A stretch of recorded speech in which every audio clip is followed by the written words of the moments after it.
ตอนนี้สาวเวียงกับเอ้ยเพื่อนกำลังสีทำเมนูปลาด้วยทุกคนเลยเป็นอย่างดอกเรามีของดีอยู่กินแทกมือเราบ่เข้า ฮอนหลายบ่สาวเวียงเอาบ่ใจมาผักการฮอนหลายน้องกะสีหนึ่งเข่าวเป่าไฟเห็ดกิน เจ้าบริเวณหนังสือหรือเปล่าน้องมีสัญญาณเงินค่ะ อ๋อ เพื่อนเป็นคอยนี่บ่มีสัญญาณ บ่มีเวลาโทรหาก็ได้บ่อยู่เพื่อนเจ้าบ่ได้เนาะ ฮ้อนได้ อ๋อโอ้จุดนี้สำหรับเอาไว้บ่วงเนาะโอ้ตอนนี้สาวลาวกับสิย่อผ้าขาวเลยเด้อทุกคนมันเป็นตามประเพณีบ้านเฮาพี่น้องเอิ้นสิกินข้าวกินน้ำนำกันเด้อ เด้อ FC มากินข้าว อาหารหยังเนาะ ได้ ได้ปลาบ่ปลานี่ทุกคนเพิ่นแกงปลาเด้อมื้อนี้ทุกคนมื้อนี้ได้กินลองเบิ่งฝีมือสาวเวียงคนงามสาวสวยประจำหมู่บ้านทุกคนเลย ทำมุกทำให้นาไปเด้อโตะนนแควนาไป30 ล้านเลยบ่ขะดังแม่ไปนักนแคว โอกาสหน้าอายมีเวลาว่างก็มาเยี่ยมมายามกันใหม่เนาะได้บ่ ได้ บ่ว่าจะเป็นผู้บ่าวพังไทยก็มาได้บ่น้อง ได้ ได้เนาะ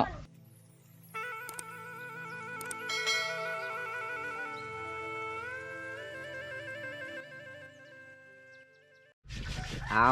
หลังจากกินซุมกันเมียงแล้ว ตอนนี้สาวเวียงกับเอ้ยเพื่อนกำลังสีทำเมนูปลาด้วยทุกคนเลยมื้อนี้ได้กินเมนูปลาทะเลเด้อพี่น้อง ปลาเนี่ยเจ้าเอิ้น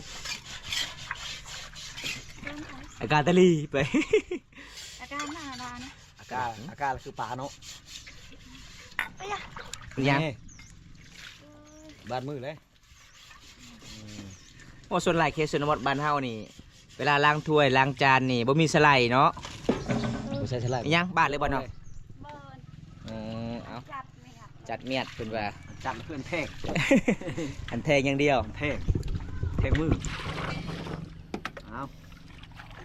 ไปเบิ่งสูตรสาวเวียงทำเมนูเด้อทุกคนถ้าใครอยากมาเยี่ยมมายามน้องมาได้เด้อน้องใจดีหลายเด้อ ให้มาบ่ผู้บ่าวจังมาหาให้มาบ่ มาได้เนาะ ให้มาเนาะ หนุ่มไทยก็มาได้หนุ่มลาวมาได้ มาต้องชื่อหยังชื่อขนมบ่หรือบ่ชื่อ ซื้อก็ได้มาซื้อ ชื่อก็ได้บ่ชื่อก็ได้ โอ้ไอ้มาโอกาสหน้าเดียวเฮาก็สิซื้อขนมเนาะให้น้องมาแจกขนมก่อน ใจดีได้ ใจดีเบิ่งน้องใจ เอา ดี ชื่อ ห ก็ ลาย เล่มให้น้องๆก็ยังเอาไปแจก แมน อ๋อ โอกาสหน้าก่อนก็สิพาน้องไปแจกขนมในหมู่บ้านทุกคน แต่ว่าเฮาต้องเตรียมเงินก่อน ไขมันก่อน โย ปลาหยังเอาปลานิ่นตัวหนึงปลานิ่นตัวหนึงปลาหยังปลานิ่นตัว ปลา นี้ เน้น เอาคือบ่คือกันปลานะคือบ่เอาคือกัน ต่างเนาะปลาเน้นเนาะปลาเน้นเวียดนามเนาะตัวดำมาเลย ตัวดำมันบางปลาหมอข้างดำเขาเอิ้น ปัด ไทย จิงเก่งจิงเก่ง แน่ จิงเก่งเว้ยแม่แม่ติ นั่นคือนั่นคือนั่นคือแน่ใน จุงเว้ย ตามไปเอ้ย แน่ จุงเว้ยในปัด แน่ เยอะ คือคุยตะกา บ่เคยเฮ็ดกินบ่เคยเฮ็ดกินปลานี่นี่ปาดเอาขี้มันออกปิดตาเรื่องแกรนโซเจอแกรนเอามื้อนี้เพิ่นว่าเฮ็ดบ่เป็นก็ต้องเฮ็ดแล้วทุกคนเด้ มี FC อยากเบิ่งน้องเฮ็ดกินทำเมนูแบบบ้านๆทุกคน เฮ็ดกินแซ่บแบบผัวแพงแน่นอน แมนโอ้ยคนงามมันก็แซ่บอยู่แล้ว ได้ผัวก็ย้องแล้วโอ้มีเขาเฮ็ดกินแซ่บว่ะกันเฮ็ดกินบ่แซ่บได้ผัวนะผัวไปกินข้าวนอกบ้านตลอดได้บ่ขึ้นยาเข้าอยู่เฮือนเลยนะเจ้าต้องเฮ็ดกินแซ่บๆเพื่อมัดใจผัวได้ผัวมานาถ้าเจ้าต้มไก่บ่ใช่เกินนี่ผัวบ่กินเลยอย่างดอกเรามีของดีอยู่กินแทกมือเราบ่เข้าก็เห็นแล้วสาวเขตชนบทคือมีของดีตลอดแม่นบ่เคยบ่ซักผู้บ่าวจังมาตลอด คันซักแล้วมันเจ็บเนาะ มือหน้าเนี่ยค่อยมาอีกแสดงว่าค่อยทึกชะนีเจ้า คันยัดซักก็มีแต่ไปซักอยู่ห้องหมอโลด เจ้าเชียนเมนูหยังเมนูปิ้งแลน ต้มเอาบ่ต้มเนาะ เคยบ่เมนูปิ้งแลนปิ้งชุกแล้วก็แลนยันหมูกินน้ำ ที่ปิ้งปลาแลน เอาน้องก็สิได้กินปลาทะเลเด้อทุกคนน้องว่าบ่มีอาหารสิกินกันเลยซื้อให้น้องทุกคนเลย เขาบ่มาขายบ่ปลาเคืนนะ บ่มี ป เนาะ ลาแกงลิ้นเขาบ่มาขายของพี่บ่นี่แต่เขาเข้าไปขายในเมืองเนาะ ใช่แน่ๆมันจะ ใช้โมเลยเจ้ากะ ป้องช่วยได้เลยเปล่า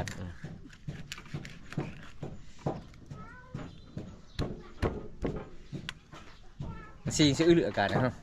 มันก็โตชีนมันก็ยังเป็นน้ำมันปลานี่นะปลามันเขาเอิ้นกัน ปลามันบ่ ปลามัน อ่า การได้ อืม ตัวใดมีน้ำมันต้องปลามันโลด ชื่อมันปลามันอยู่แล้ว อ๋อเอาได้ เอามันโดนแห้งเลยจนจะเปื่อยเนาะ อืม อยู่ตู้ดูอยู่ได้แห้งกันได้เดี๋ยวตัวนั้นปลานิ่มเขาเอิ้นเจ้าเอิ้นปลาหยัง อันนี้ได้ ปลานิ่มโมเมนต์บ้านเจ้าต้องเอิ้นอากา เจ้ามันยังว่าป่าอยู่ อากาศปลานิ่ม ขนาดฮะอันนี้ตะโกนเนี่ยเอา เออ ตามในคิว ตัว คอยหมูจักคิดว่าปลานิ่มค่อยให้เอาปลานิ่มมันช้องมันอยู่นี่เอาปลาก็มาปุด มันแน่เลย อันนี้ค่อยจับปลานิ่ม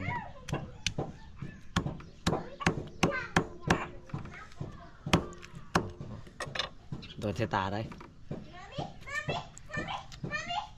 ตาบอดบ่ได้ผัวได้เก็บปลาโดนตาบอดได้เดี๋ยวแหละบ่ได้ผัวย้อนปลาบาบุญตานี่แหละพอ เป็นได้สเวียงมื้อนั้นมื้อเฮาไปส่งชาวไทยเอาพัวเมาบ่เจ้ามื้อนั้นบ่จะโมงต้องกลับมื้อนั้น6 โมงโอ้ ขันภาษาบ้านเฮาเอิ้นเว้าเนี่ยเขาเอิ้นข้อทองแดงแล้วเนาะกินเหล้าจนแจ้งแล้วเว้า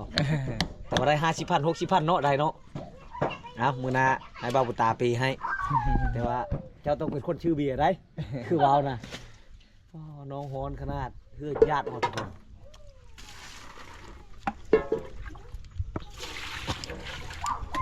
เอายางขนาดนี้นั่งถึงบ่ได้เอายางสั้น เอาตอนนี้น้องก็สิต้มปลาแล้วทุกคนต้มปลาแกงปลาเพิ่นก็จัดให้ FC ได้รับชมวิถีชีวิตสาวเวียงคนงามขยันหลายเด้อทุกคนเลยอันนี้คือสำหรับนอเอาไว้เวลาเฮ็ดกินเห็นบ่แต่มาเมื่อนี้กะ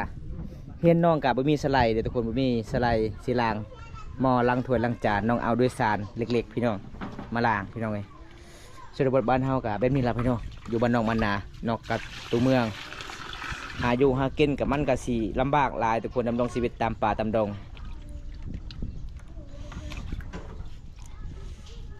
นี่ครับก็เด้อก็เตาว่าเทียบปองเก่งเนาะจะเฮ็ดกินเนาะสาวเวียงเนาะ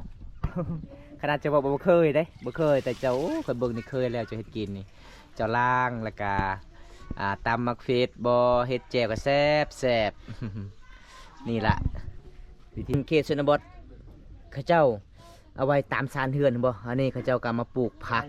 เวลาเฮ็ดกินมันสบายเอาตามนี้เลยทุกคนเวลาอันนี้คือเป็นเฮือนครัวพี่น้องเขาเจ้าก็ นางยังนางควายในชิ้นควายมาได้ใช้ ที่บ้านจอย เฮ้ยนางเฮ็ดดอง งานยาวเด้เอา โหต่ำอยู่ตลอดเลยนายโอ้ยนายชมเพื่อเลย คนสูงเด้ ต่ำมานี่นะโอ้ชิเต้นอยู่เลย นี่แหละไปบ่เบิ่งเห็นบ่เจ้ามันสูงโพด เมื่อกี้นี่ก็ต่ำเมื่อกี้นี่ก็ต่ำอยู่ เอาตอนนี้เอ้ยเพิ่นก็สิเอาผักมาซอยชาวเวียงทุกคนชาวเวียงก็กำลังสิต้มน้ำเด้หาทางให้น้ำพดก่อนแล้วก็น้องก็จึงใส่ปลาลงโอ้สูตรของเพิ่นก็บ่แม่นธรรมดาเด้อพี่น้องเก่งหลายเลย บัตรประกันจะเบี้ยสร้างบัตร บุกลุ่มที่พังนี่นะ เอายังเนาะบ่าวแก้วเจ้าสิรักเอายังเอายังนั่นน่ะ เอาปากกาให้กับใส่เก่ง เออ เชฟ แซ่บเนาะกินผักมันแซ่บ ปลาคันชุ่มคันแต่ละทางนี่นะ โอ้สำคัญเลยเนาะความสูงเจ้าสูงจักเม็ดสาวสับยังแม่น50ปลายข่อยแม่น43ข่อย พอชำนี้แล้วพอ เอา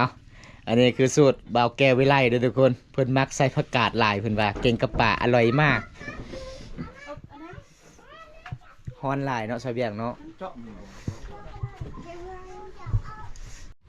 เป็นยังไงฮอนหลายบ่ซอยเบียงเอาบ่ใจมาผักนี่ใจให้เจ้า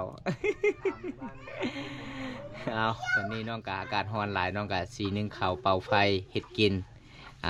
ต้มปลาแกงปลาเลยทุกคนมาเยี่ยมมาหยาบมื้อนี้กะเป็นมื้อครั้งที่สองน้องกะมีผู้สาวอีก1 คนมาเล่นมาแอนนำกันพี่น้องเป็นพี่น้องของสาวเวียงแล้วกะมื้อนี้เฮากะสิพา FC ที่ให้บำตาไปถ่ายน้องตลอดก็คือมื้อนี้กะสิได้ถ่ายน้องตลอดนะทุกคนคลิปนี้ก็แบบบ่ได้ ตัดต่อเลยถ่ายแบบยาวๆเลยทุกคนเลยแต่ให้ FC ได้รับชมวิถีชีวิตน้องแบบใดแน่ดำรงชีวิตอันนี้คือเป็นหมู่บ้านน้องสุดๆกับตัวเมืองเลยงานแบบธรรมศาสตร์แต่น้องบ่ได้เรียนหนังสือเจ้าบ่ได้เรียนหนังสือหรือบ่น้องอ๋อมีแต่เจะเล่นโทรศัพท์ได้ทางหาผู้เบาได้เนาะคันทางหาบ่าวบนตาบ่ได้เนาะ โอ้ไปตลอด มันบ่คือบ่าวแกวอะไรทางหาเสาไปบ้านได้เฮ้ย ผู้ลงมี มันพูดบุกมีจะเห็นยังเอ้ยยกโปตลอด ถามจะไปยุคปูมาถามจะไปยุคปูมาชี้แชทมาแชทไปถามเราชี้ปูเลยเรายกมา เวลาน้องไปเล่นโทรศัพท์เนี่ยไปเล่นอยู่ไสกลางคืน เป็นอยู่เพื่อนคอยนี่ อยู่เฮือนเจ้ามีเนาะ มีสัญญาณอยู่เพื่อนคอย อ๋อ เพื่อนเป็นคอยนี่บ่มีสัญญาณ บ่มีโอ้โดยคาเมราโทรหาก็ได้บ่อยู่เฮือนเจ้าบ่ได้เนาะแต่สัญญาณคันเคินๆแต่พอได้ลิ้นอยู่อ๋อเอาพี่น้องหมู่บ้านนี่หาสัญญาณบ่มีเลยทุกคนเลยสัญญาณยากลำบากหลายหมู่บ้านนอกที่สุดกับตัวเมืองเลยทุกคน ตอนนี้น้องกะรอทาให้นำพดก่อนแล้วก็น้องกะจึงใส่ปลาลงขยันหลายเลยทุกคน คือกระต่ายจ้า เอานำพดน้อมเริ่มใส่ปลาเลยเด้อทุกคน นี่สูตรของเฟิร์น แจ้งวะหมดแจ้งฮอนได้ โอ้ปลายังติงได้เนาะปลาเนาะ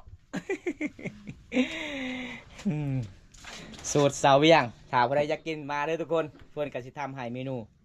แซ่บๆเลยพี่น้อง นี่เป่าไผ่เตะปากลมแห้งได้ ปลาโม เอาใส่ไปเลย คักสุดสวียงพี่น้อง อยากจะเล่นจ้าหยดจ้า ใช้หลายๆเกินนะใช้ช่องบวง โอ้ยพอดีมันละ ปีเล็กหลาย เอ้ยน้ำเลย หลายโพด พอดีแล้วบอกโยกเราใช้หลายๆเราเฮ็ดอะไรไร เราเคยมาเจอมาเกลือลายเด้เพิ่นก็จัดให้เด้แล้วแต่ ใช้เครื่องถุงเป็นหนูนะ ดีแล้ว อีก นี่พอดีเลยนะกินบ่ได้นะ ใช้ชามบวง ซีมก่อนนะโอ้ยจะพังได้สุดเบาแก่เดี๋ยวกินบ่ได้ได้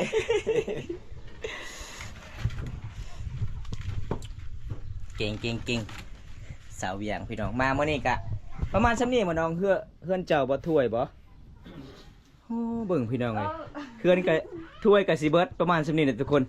บ่บำตากะมาเมื่อนี้กะสิได้สังเกตบอลเขาเจ้าเฮ็ดกินพี่น้องนี่ถ้วยบ่ทุกคนบ่ประมาณซ้ำนี้พี่น้องเลยอันนี้ก็คือบางเขาเจ้าเอาไว้เครื่องของเด้ให้บอกพี่น้องอันนี้สำหรับเกลือปิ้งนัวกับประมาณซ้ำนั้นพี่น้องแบบเคสวัดสุภาพบุรุษบ้านเฮาเป็นหนึ่งในพี่น้องจุดบอลเฮ็ดกินนึ่งข้าวเปล่าไผ่เด้อทุกคน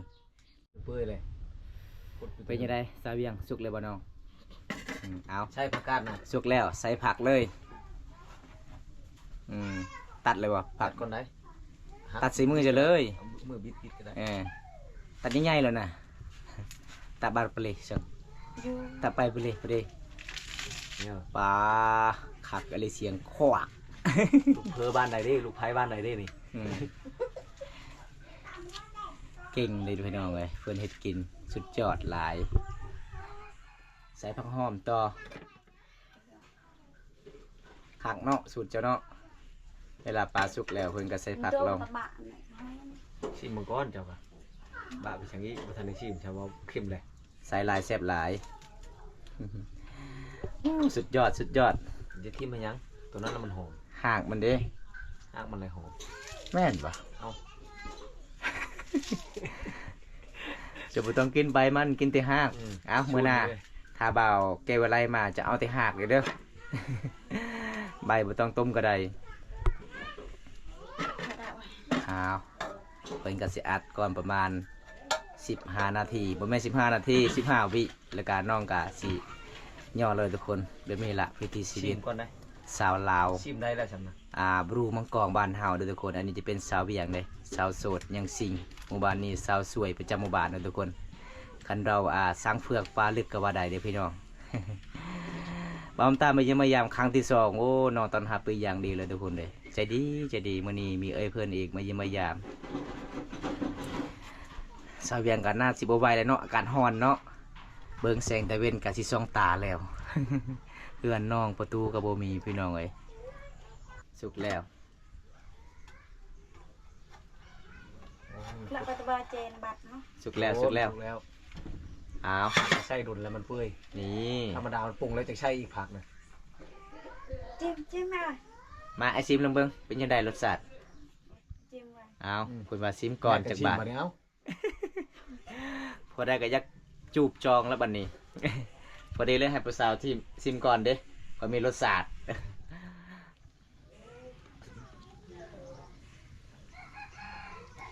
เป็นยังไงอร่อยบ่ ใช่ป่ะ แซ่บแล้วคนงามเห็ดกินยังใส่เกลือเอาเป็นว่าใส่เกลือ ใส่ลายแซ่บหลาย บอกอยู่ใช่ช่องจองตายแค่บาทใส่เป็นหน่วยอีก พี่นัวพอดีแล้วพี่นัว พอ มันหวานเลยเนาะถ้าจะได้หวานไปซื้อน้ำตาลมาใส่เลย ปรุงลงมารสป่ะนี่ พอดีเจอเพิ่นมีของดีด้วยทุกคน เบิ้งนี่สาวเวียนจับมาฮ้อนๆจับได้เลยพี่น้องเลยปอฮ้อนหลาย น้ำเครื่องโม่ เอา เดี๋ยว บ้าบุตาขอชิมไม่ชิมเลยเนาะเฮ็ดผู้เดียวเลยเนาะ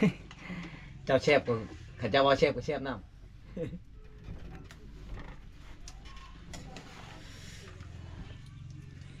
มาเด้อทุกคนมากินปลาทะเลน้ำนองเด้อ นี่ เอ้าโต๊ะเจ้าก็เป็นอันนั้น เอาเพื่อนน้องท่านนั้นมันสิลุเลยเด้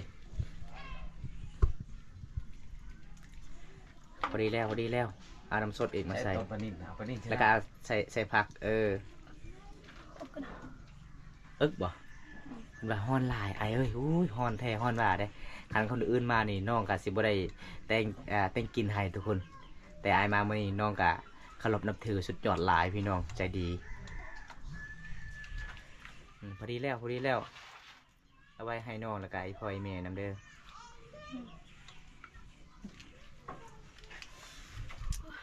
ไปบาทนี่สำเร็จทุกคน โอ้จุดนี้สำหรับเอาไว้บ่วงเนาะโอ้ โอ้ย บ่ทุก ตำ ค นี่ น แหละ บอกแกว่าอะไรไม่ได้ตำตลอดเนาะ ตำทุแทนนี่นะ ชุ่งจักเม็ดเจ้านะ โอ้โหเฮ็ดทุนี่นะตาโดน ไปตอนนี้สาวลาวกับสิญอพาข้าวเลยเด้อทุกคนมันเป็นตามประเพณีบ้านเฮาพี่น้อง อันนี้คือสาวเวียงคนงามไปมาแล้วอาหารมาแล้ว อะไรด่า นี่คนงามใจก็ดีนิสัยก็งามพี่น้องเอ้ยถ้าผู้ใดมาบ้านน้องนี่บ่ผิดหวังเด้ เบิ่งหน้าตามันเป็นแต่แชฟ แล้วสิแซ่บหลายเนาะ แชฟเลยผู้เฮ็ดก็งาม มาเลยทุกคนกินข้าวนอกกันบาทนี่นั่งตีหน้า มาสาวเวียงเอิ้นดิสี่กินข้าวกินน้ำนำกันเด้อ มาเด้อ FC มากินข้าว อาหารหยังเนาะ ได้ ได้ปลาบ่ปลานี่ทุกคนเพิ่นแกงปลาเด้อมื้อนี้ทุกคน มีตำบักหุ่งไปฟอร์มมาจะจวดนำกันพี่น้องมื้อนี้ได้กินลองเบิ่งฝีมือสาวเวียงคนงาม สาวสวยประจำหมู่บ้านทุกคนเลยถ้าผู้ใดอยากมาน้องก็สิแกงกินให้น้องก็ใจดีได้ซื้อขนมตอนใดน้องก็แจกตอนนั้น มามื้อนี้น้องซื้อกระแลมน้องก็แจกเองสาวหมู่บ้านทุกคนสุดยอดหลายมาทุกคนมาเบิ่งลองก่อนฝีมือสาวเวียงเป็นยังไงทุกคนมาทุกคน จิ้มหาเอา โอ้แซ่บหลายเลยสาวเวียงสุดยอดแซ่บให้มักซิบเลย เอาอะไรมาก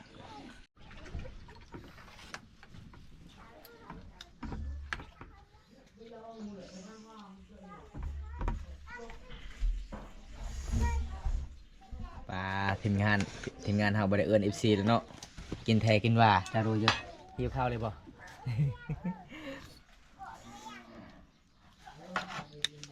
สุดยอดลายพี่น้องฝีมือสาวเวียงเลยอร่อยมากเลย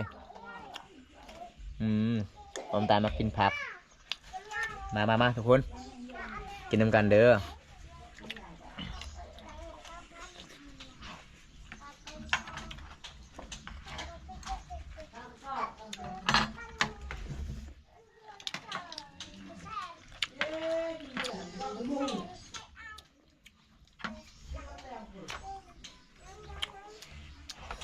จากกกเด้อ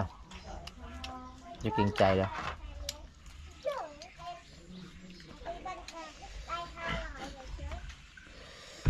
จะทานเนี่ยมากตักยาวเหินยาวตักเราแม่ปลาจะเกิด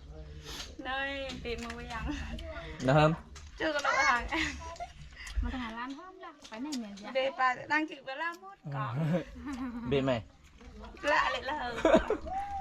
ช่วยหนึ่งกดไลค์ bài thôi ไม่กล้าเกิดแค่ปากกูไปไหนเนี่ยจ๊ะโว้มาตาลูกไปทำตีลืม không mua cái hầm hẹn nó bài thôi đậu nó kheo nó bài 30 ล้านเลยบ่ขดังไม่ไปนักมันแค่ว เฮ้ยอ้อป่ะ มากมาถ่ายเถอะถ่ายนั่นแหละอลังการดิบลือเริ่มธรรมดา แห้งกระดักอุ่นดักกว่าจะเละระดักเละละเปาะ พอไปเลยอุ้ยนุกมากกล้องนะ ทำมาเองของน้องดาขนาดนี้ มือเลยก่อนคนดักเวลาน้ำปะอ่อนตอน สบายเราอะ น้ำเปาะจุห่าน้ำปะอ่อน น้องดานะได้เงินก็เขาจะชื่อพระพรหมมาแล้วมีพระพรหมนางเองทำ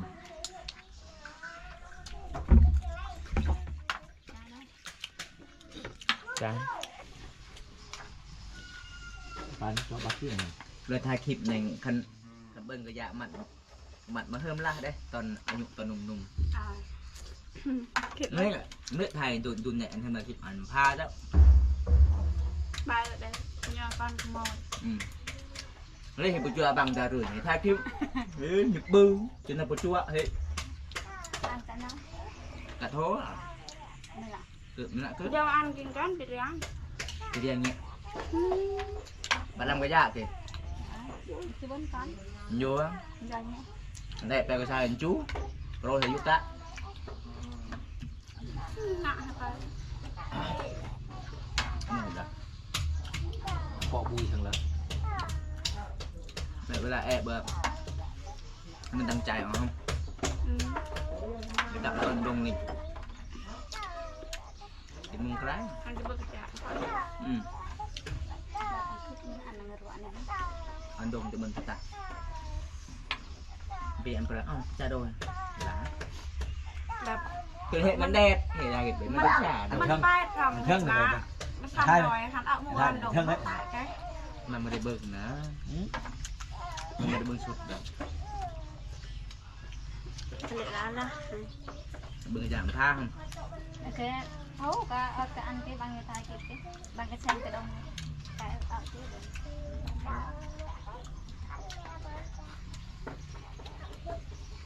เวลาเราจึงช่วยกูทายไหนกูหนีนะไม่อุ้ยทำมันกูทาย ยากจะมาลองกินนะ เราอะดักเปิดเรียนไทยเลยดันเติมกระดัก เพราะอันเยอะต่างๆนะไทยธรรมดาจะ นี่กินข้าวกินน้ำแล้วน้องกะสีเอาไว้ก็โตแล้วทุกคนนี่มาเยี่ยมมายามมานี่บ่ผิดหวังแน่นอนทุกคนเลยกำไรหลายเลยเพิ่นเฮ็ดปลาจุนเบิร์ดตามมะพุงมีผักกาดแล้วก็เพิ่นเอกมาเล่นน้ำพี่น้องเลยมีติดสาวโสด2สาวโสดมาเล่นมาแอนมื้อนี้เฮาก็ดีใจนํเพราะว่าเฮาก็สิกลับบ้านคือกันพี่น้องมื้อนี้ก็ขอขอบใจหลายเด้อสาวเวียงที่ต้อนรับอายเป็นอย่างดี โอกาสหน้าอายมีเวลาว่างก็มาเยี่ยมมายามกันใหม่เนาะได้บ่ ใช่ อ้าวถ้าผู้ใดอยากมาก็มาได้เลยทุกคนเลยบอกว่าจะเป็นผู้บ่าวพังไทยก็มาได้บ่น้อง ได้ ได้เนาะเอาพี่น้องบอมตากาสิปิดไว้สำนี้ก่อนคลิปนี้คลิปหน้าพบพอกันใหม่ขอกล่าวคำว่าสบายดีบ๊ายบายดีเลยน้องบ๊ายบาย